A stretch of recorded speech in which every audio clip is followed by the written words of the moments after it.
Salut à tous, c'est Steven et aujourd'hui je vais vous expliquer comment faire une semi-restauration d'iOS 6 sur votre iPhone, votre iPod Touch ou votre iPad. Moi, je suis équipé de mon iPhone 4S, donc vous allez voir qu'il se trouve sous iOS 6.1.2, je vais aller dans les réglages, dans Informations, et ici vous voyez la version d'iOS 6.1.2, donc c'est la dernière version pour laquelle il existe un jailbreak untethered, donc c'est pour ça que faire une restauration ça peut être très intéressant. D'habitude, vous le savez, lorsque vous voulez restaurer votre appareil, Apple vous oblige à le faire à la dernière version d'iOS. Donc là, dans le cas de mon iPhone 4S vers iOS 6.1.3, et bien là, avec la technique que je vous propose, ce sera bien mieux puisque vous allez pouvoir restaurer d'iOS 6.1.2 vers iOS 6.1.2. Donc vous allez rester sous la même version tout en restaurant votre appareil. Et bien évidemment, l'intérêt c'est de pouvoir conserver le jailbreak. Donc moi, comme je vous le disais, je vais vous le montrer sur un iPhone 4S, et vous pouvez remarquer qu'il est jailbreaké, j'ai ici Cydia, j'ai aussi une application de l'App Store juste à côté, et mon iPhone 4S n'est pas vide, il y a quelques informations dessus, il y a par exemple ici une note qui a été prise, j'ai aussi une photo, et j'ai également quelques conversations messages, donc dans les SMS. Donc voilà, c'est un iPhone 4S que j'ai déjà utilisé, il n'est pas totalement restauré, et je vais vous expliquer comment le faire en 6.1.2. Donc ça fonctionnera d'ailleurs pas forcément qu'en 6.1.2, moi vous voyez que je le suis ici, et je vous expliquerai ça un petit peu plus tard lorsqu'on verra le logiciel, mais pour l'instant vous allez sur Cydia, vous installez apt 0.7 strict, donc c'est gratuit sur Cydia, et vous installez également OpenSSH.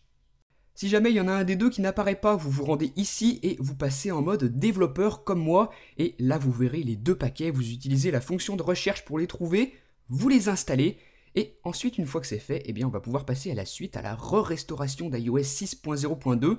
Et première chose, vous reliez votre appareil à votre ordinateur avec le câble. Avant de pouvoir commencer, il y a une toute dernière petite chose, à savoir, vous vous rendez dans les réglages, dans le Wi-Fi, vous appuyez sur la petite flèche de votre réseau, et là vous relevez votre adresse IP qui se trouve juste ici. Donc vous, ce sera pas la même que moi c'est 192.168.1.94, vous, ce sera différent. Vous la notez bien dans un coin, on en aura besoin. Le développeur qui propose cette semi-restauration d'iOS 6 a mis en place un site internet sur lequel vous pouvez voir l'avancée de ses travaux. Donc vous voyez qu'il existera un logiciel pour Windows, Mac et Linux. Ils ne sont pas terminés et moi ce que je vais vous proposer dans cette vidéo c'est la solution par SSH. Vous pourrez l'utiliser depuis iOS 5.0 jusqu'à iOS 6.1.2. Donc vous avez une large liste d'appareils compatibles puisque ça fonctionne pour tout iPhone, iPod Touch et iPad dans ces firmwares. Donc ce qui veut dire que vous pourrez par exemple l'utiliser sur iPhone 5 ou encore iPad 4. Moi, je l'utilise sur l'iPhone 4S et pour ça j'ai besoin du fichier qui s'appelle semi-restore. Il n'est pas encore disponible au téléchargement, vous avez vu que le logiciel est encore en cours de développement. J'ai une version bêta et quand il le sera disponible pour tous, eh bien évidemment vous aurez un lien de téléchargement dans la description de la vidéo. Ce fichier pour l'instant il se trouve sur mon bureau et il va falloir que je le place à l'intérieur de mon iPhone.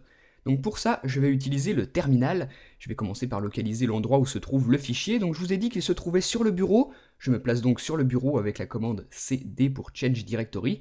Et là, maintenant, je vais pouvoir taper cette commande. scp semi-restore, donc le nom du fichier. Et ensuite, il va falloir que je renseigne l'adresse de mon iPhone 4S. Donc root, l'adresse IP ensuite que je vous avais dit de noter tout à l'heure. Donc moi, c'est 192.168.1.94. Et juste après, je vais renseigner l'endroit de mon iPhone 4S sur lequel je veux placer le fichier. Donc moi, ce sera dans var et dans root. Donc cette commande, vous la retrouverez dans la description de la vidéo. Vous avez juste à changer votre adresse IP et le nom du fichier semi-restore. Donc je vous expliquerai tout ça dans la description de la vidéo. Vous regarderez bien ça comme il faut. Et une fois que la commande est tapée, vous pouvez appuyer sur Entrée pour l'exécuter. C'est possible que suivant votre situation, le terminal vous demande une confirmation de l'authentification. Donc si on vous le demande, eh bien vous confirmez, vous marquez Yes. Si on ne vous le demande pas, eh bien tant mieux. Et ensuite, là par contre, vous allez forcément avoir ça. On va vous demander le mot de passe SSH de votre iPhone. Donc par défaut, ce mot de passe c'est Alpine, A-L-P-I-N-E. Vous l'entrez et ensuite vous voyez que le fichier a bien été transféré.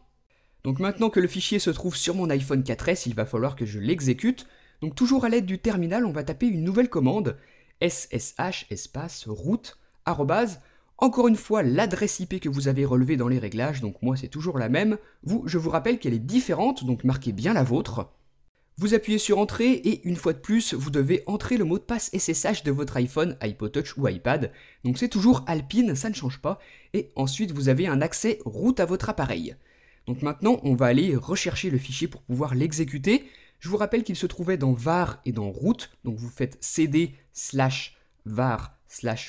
pour vous rendre dans le répertoire /var/root. Vous faites entrer et là vous vous retrouvez dans le répertoire. On va faire un petit ls pour vérifier son contenu et vous voyez que le fichier semi-restore se trouve bien ici, c'est parfait. Maintenant vous tapez encore une fois une nouvelle commande, c'est chmod plus x pour attribuer les droits d'exécution au fichier et ensuite vous marquez son nom, donc moi c'est semi-restore.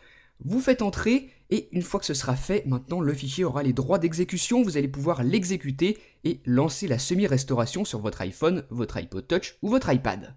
Là, maintenant que je l'ai fait, le fichier a le droit d'exécution, donc je peux le lancer. On fait // pour indiquer son emplacement et son nom, semi-restore, et ensuite vous pouvez appuyer sur Entrée.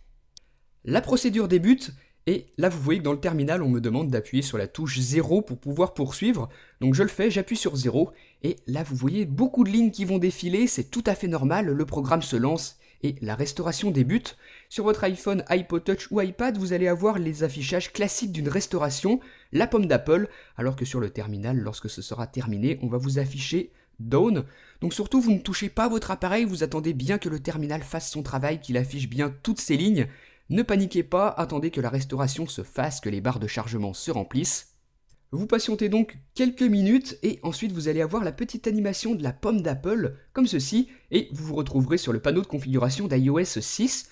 Donc vous déverrouillez, si vous avez une carte SIM à insérer, eh bien vous le faites.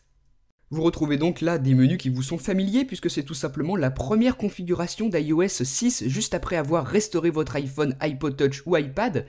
Donc c'est vraiment bon signe puisque eh bien, ça signifie que ça a parfaitement fonctionné. Je vais terminer ces quelques étapes et vous allez voir que ça a bel et bien marché. Vous pouvez, si vous en avez envie, restaurer votre appareil à partir d'une sauvegarde si vous en avez fait une. Moi, je vais choisir de le restaurer comme nouvel appareil, il sera totalement vierge et ensuite on termine de configurer iOS 6. Vous faites ça vraiment comme vous avez envie, vous choisissez ce qui vous plaît, vous utilisez l'appareil et voilà, il est maintenant restauré en 6.1.2 et vous pouvez remarquer que j'ai d'ailleurs toujours Cydia. Le jailbreak est donc resté malgré le fait que l'iPhone ait été restauré. Si on se rend dans les réglages, eh bien on va vérifier tout ça. Dans Général et dans Information, vous pouvez remarquer que je suis toujours sous iOS 6.1.2 et pourtant la restauration a été faite. J'ai donc maintenant un iPhone 4S fraîchement restauré, tout propre, donc si vous aviez quelques bugs, eh bien ça peut être vraiment intéressant d'utiliser cette technique. Vous voyez que j'ai vraiment plus rien, les notes sont vides, les SMS aussi, j'ai plus de photos. J'ai simplement Cydia qui est resté, le jailbreak a été conservé, vous n'avez plus besoin de le refaire, donc c'est vraiment parfait. C'est pour ça qu'on appelle ça une semi-restauration, ce n'est pas une restauration complète, tout le contenu est enlevé, les bugs ont été supprimés, votre appareil sera beaucoup plus fluide, mais par contre, le jailbreak est toujours présent. Donc voilà pour cette méthode, je vous rappelle qu'elle fonctionne sur n'importe quel iPhone, iPod Touch ou iPad, entre iOS 5.0 jusqu'à iOS 6.1.2. Voilà donc pour ce tutoriel, n'oubliez pas de me suivre sur Facebook et sur Twitter, de vous abonner à la chaîne YouTube et de, si vous en avez envie, regarder ma dernière vidéo, pendant que moi je vous dis à très bientôt pour une prochaine. Salut!